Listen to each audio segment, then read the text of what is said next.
Hi hello வணக்கம். நம்ம இப்போ மல்லி சீரியல் ப்ரோமோ பற்றி இந்த வீடியோவில் பார்க்கலாம் வாங்க. நம்ம சேனலுக்கு முதல் முறையாக வந்தீங்க அப்படின்னா சப்ஸ்கிரைப் பண்ணிக்கோங்க.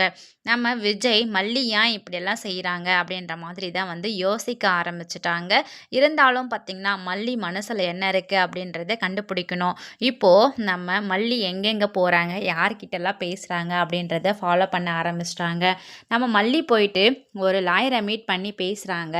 அப்படி பேசும்போது அவங்களே சொன்னாங்க, உனக்கும் உங்கள் வீட்டுக்காருக்கும் என்னம்மா பிரச்சனை, ஏன் டைவர்ஸ் கொடுக்குற, டைவர்ஸ் கொடுத்ததுக்கப்புறம் நீ நிறைய ப்ராப்ளத்தை வந்து சந்திக்க வேண்டியது இருக்குது அப்படின்ற மாதிரிலாம் சொன்னாங்க. எனக்கு அவரோட வாழ பிடிக்கல அப்படின்ற மாதிரி மட்டுமே சொல்லிட்டு அங்கேருந்து வந்துட்டாங்க. ஸோ அவங்க நம்ம விஜய்க்கு வந்து தெரிஞ்சவங்களாக இருந்தால் கண்டிப்பாக வந்துட்டு கால் பண்ணி பேசுவாங்க. அதாவது உங்கள் மனைவி வந்து டைவர்ஸ்க்கு அப்ளை பண்ணிட்டு போயிருக்காங்க, என்னப்பா நீ என்ன சொல்ல வர அப்படின்ற மாதிரி சொல்லிட்டு. ஆனால் நம்ம விஜய்க்கு பயங்கர ஷாக்கிங் ஆக போகுது. இது எல்லாத்துக்கும் காரணம் என்ன, ஏன் டைவர்ஸ்க்கு வந்து அப்ளை பண்ணுறா, நம்ம கூட நம்ம வீட்டில் நல்லா தானே இருக்கா, இப்போ ஜஸ்ட்டு ஒரு 3 to 4 டேஸாக தானே நமக்குள்ள ஒரு பிரச்சனை, இதை வந்துட்டு நம்ம அரவிந்த் கிட்டேயும் வந்து ஷேர் பண்ண போகிறாங்க. ஸோ அதுக்கப்புறம் தான் தெரிய வரப்போகுது இது எல்லாத்துக்கும் காரணம் ராஜேஸ்வரி அப்புறம் ரஞ்சிதா அப்படின்னு சொல்லிட்டு.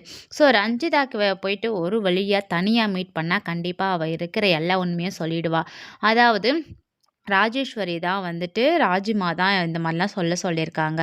கதிரேசன் அங்கிள் வந்துட்டு ஹை விக்னஸாக கேட்டாங்க, என்ன வந்துட்டு நீங்கள் தான் கொலை பண்ணீங்க அனாமிகாவை அப்படின்ற மாதிரி சொல்லணும் அப்படின்னு சொல்லியிருக்காங்க.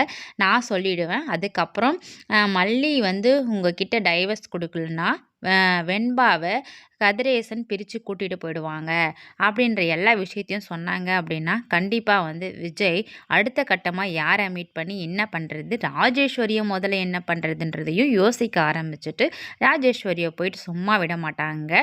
அதே சமயம் மல்லியையும் டைவர்ஸ்க்கு அப்ளை பண்ணது எல்லாமே கேன்சல் பண்ண போகிறாரு. அது அப்புறமா நம்ம வெண்பாவும் விஜய் கூடவே தான் இருக்க போகிறாங்க. ஸோ கேஸ் என்ன ஆக போகுது, நம்ம விஜய்க்கு சப்போர்ட்டிவாக இருக்க போதான்னு பார்க்கலாம். தேங்க்யூ.